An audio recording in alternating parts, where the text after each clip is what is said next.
Hello, I'm Jonathan Pierce with Pierce Performance, and we're back for another performance tip this week. This week I'm going to talk briefly about hydration and carbohydrates. So I think they run nicely hand in hand, and this time of year it's starting to get hot in San Diego as well as many other parts of the country. And so a lot of us are thinking about hydration. We know we have to hydrate more. We'll start with carbohydrates. Carbohydrates are an issue because a lot of us, I would remind you before you start talking about sports drinks and things, that we have to deserve the carbs that we consume. So Charles Poliquin is the person that I kind of learned this from, and he always says you got to deserve your carbs, and he's right. And what he means by that is until you're burning enough energy through exercise and training, that's when you really need to consume more dietary carbohydrates, especially if you're trying still to optimize body comp. So a lot of us spend too much time eating carbs even before we have realized an ideal body comp for ourselves. For myself, a good rule of thumb, I'll know that I deserve my carbs when I can see veins in my arms and in my legs, and then also when my abdominal skin fold readings are pretty low. That to me indicates that, okay, I'm training hard, my body's in a pretty good state, and I can start to eat carbs at the right times of day, and so that I actually can utilize them for energy and then can feel really good.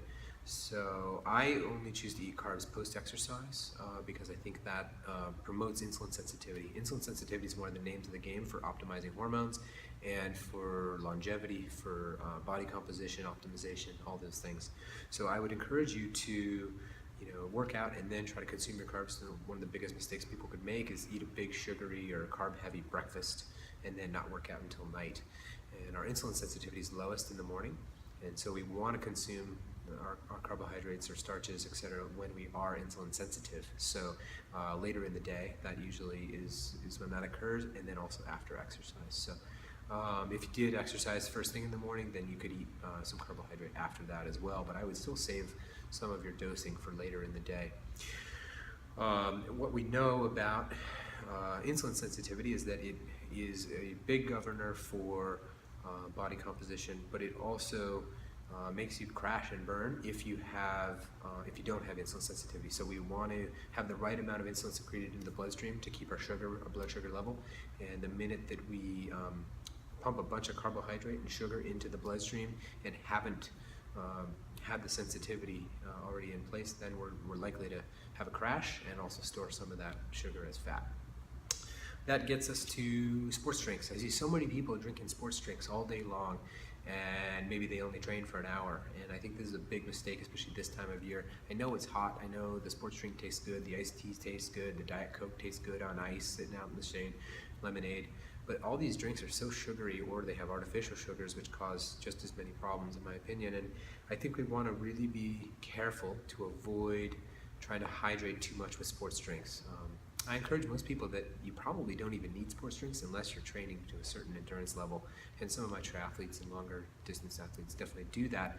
But even just for most of us, putting a little bit of sea salt into our water bottle is a nice way to get some of the hydration benefits without a lot of the sugar. And I think you actually absorb more of that H2O if you have a little bit of sea salt in your water bottle. So that's a really nice tip, a really easy way to do it. I think if you load up a sports drink with 40 grams of carbs, 40 grams of sugar, you're actually going to spend a lot of H2O. A lot of water gets broken down and consumed just to digest it. So that's something to watch out for. I think this time of year people will definitely want to drink more, but I like to put sea salt in my water because it helps me govern how thirsty I actually am. It'll make you reabsorb a lot more in the kidneys, etc. That is our tip for the week. I hope you enjoyed the discussion on carbs and hydration. Try to avoid that Gatorade and look for something a little bit healthier. And hope to see you next week. Thanks very much for watching. Bye-bye.